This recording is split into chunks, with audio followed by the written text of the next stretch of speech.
ഇസ്രായേലിന് വേണ്ടി സിറിയയിൽ ചാരപ്രവർത്തനം നടത്തുമ്പോൾ പിടിക്കപ്പെട്ട് ക്രൂരമായ പീഡനങ്ങൾക്ക് ശേഷം പരസ്യമായി തൂക്കിലേറ്റപ്പെട്ടയാളാണ് എലി കോഹൻ. ഓരോ ഇസ്രായേലുകാരനെ സംബന്ധിച്ച് ഇതിഹാസ താരമാണ് എലി കോഹൻ. പതിറ്റാണ്ടുകൾക്കിപ്പുറത്തും ആ പേര് മക്കൾക്ക് നൽകുന്ന ഒരു ജനത ഇസ്രായേലിൽ പിറവിയെടുത്തതിന് പിന്നിൽ അതിസാഹസികമായ ഒരു ജീവിതകഥയുണ്ട്. എന്നാൽ ഇയാളുടെ ഭൗതിക ശരീരം പോലും വീണ്ടെടുക്കാൻ 60 വർഷങ്ങൾക്ക് ശേഷവും ഇസ്രായേലിന് കഴിഞ്ഞിട്ടില്ല. പക്ഷേ സിറിയയിലെ അസദ് ഭരണകൂടത്തിൻ്റെ തകർച്ചയ്ക്ക് ശേഷം എലി കോഹൻ്റെ മൃതദേഹം തിരിച്ചു കിട്ടുന്നത് സംബന്ധിച്ച് പുതിയ ചർച്ചകളുമായി നീങ്ങുകയാണ് ഇസ്രായേൽ. ഗാസയിൽ വെടിനിർത്തൽ കൂടി ഇപ്പോൾ നടപ്പിലായതോടെ ഈ കാര്യത്തിൽ കൂടുതൽ ചർച്ചകൾ നടക്കും എന്നാണ് റിപ്പോർട്ടുകൾ. 1962 കമേൽ അമേൻ താബറ്റ് എന്ന പേരിൽ എലി കോഹൻ സിറിയൻ തലസ്ഥാനമായ ഡമാസ്കസിലേക്ക് എത്തുന്നത്. 3 വർഷത്തിന് ശേഷം ചാരപ്രവർത്തനം നടത്തിയെന്നാരോപിച്ച് ഇയാളെ സിറിയ വധശിക്ഷയ്ക്ക് വിധിക്കുകയായിരുന്നു.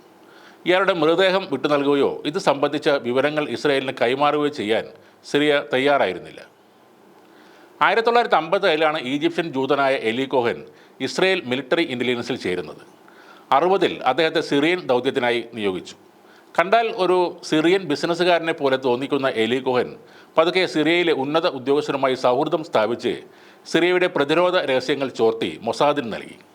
മാത്രമല്ല ഭരണാധികാരികൾക്കും നേതാക്കൾക്കും ഇടയിലുള്ള അധികാര തർക്കങ്ങളെക്കുറിച്ചും അന്നേ വരെ ആർക്കും അറിയാതിരുന്ന സിറിയ സോവിയറ്റ് യൂണിയൻ ബന്ധത്തെക്കുറിച്ചുമുള്ള വിവരങ്ങൾ കോഹൻ പതിയെ ചോർത്തിയെടുത്തു. മൊസാദിലെ ഉയർന്ന ഉദ്യോഗസ്ഥർ കൂടുതൽ വിവരങ്ങൾ ശേഖരിക്കാൻ വീണ്ടും സമ്മർദ്ദം തുടർന്നപ്പോൾ രഹസ്യമായി ഒരു ടെലിഗ്രാഫ് ഉപയോഗിച്ച് മോഴ്സ് കോഡിൽ മൊസാദിന് എല്ലാ ദിവസവും സന്ദേശം അയക്കാൻ തുടങ്ങിയതാണ് എലി കോഹനെ കുടുക്കിയത്.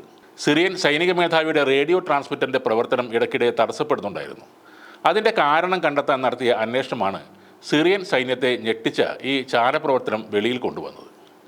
എലി കോഹൻ്റെ രഹസ്യ കേന്ദ്രത്തിലെ ട്രാൻസ്മിറ്ററാണ് ഇതിന് കാരണമെന്ന് സിറിയ കണ്ടെത്തുകയായിരുന്നു. അറസ്റ്റിലായതോടെ എലി കോഹനെ സിറിയൻ അധികൃതർ കടുത്ത ശാരീരിക പീഡനങ്ങൾ ഏൽപ്പിച്ച് ചോദ്യം ചെയ്തു.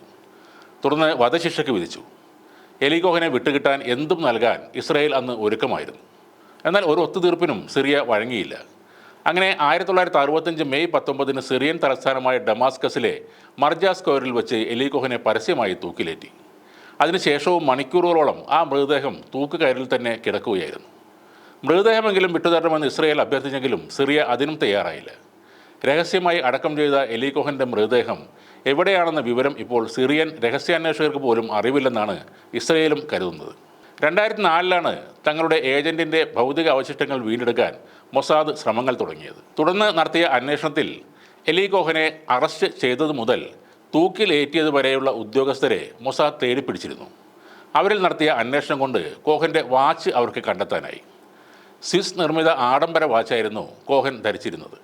വാച്ച് അദ്ദേഹത്തിൻ്റെന്ന് ഉറപ്പാക്കാൻ ഫോറൻസിക് പരിശോധനയും വാച്ച് വിറ്റ കമ്പനിയുടെ രേഖകളുടെ പരിശോധനയും മൊസാദ് നടത്തി. ഇപ്പോൾ ഒരു വീര യോദ്ധാവിന് ലഭിക്കുന്ന ആദരവോടെ മൊസാദിൻ്റെ ആസ്ഥാനത്ത് സൂക്ഷിച്ചിരിക്കുകയാണ് കോഹൻ്റെ വാച്ച്.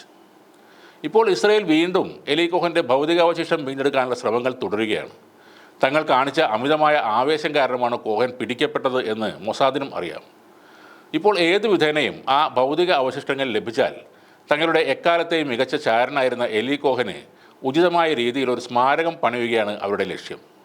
1967 6 ദിവസം നീണ്ടുവന്ന ഇസ്രായേൽ സിറിയ യുദ്ധത്തിൽ വിജയം നേടാൻ ഇസ്രായേലിനെ സഹായിച്ചത് എലി കോഹൻ്റെ ചാരപ്രവർത്തനമായിരുന്നു. അതുകൊണ്ട് തന്നെയാണ് ഇന്നും ഇസ്രായേൽ എലി കോഹന് വേണ്ടി നിലകൊള്ളുന്നത്.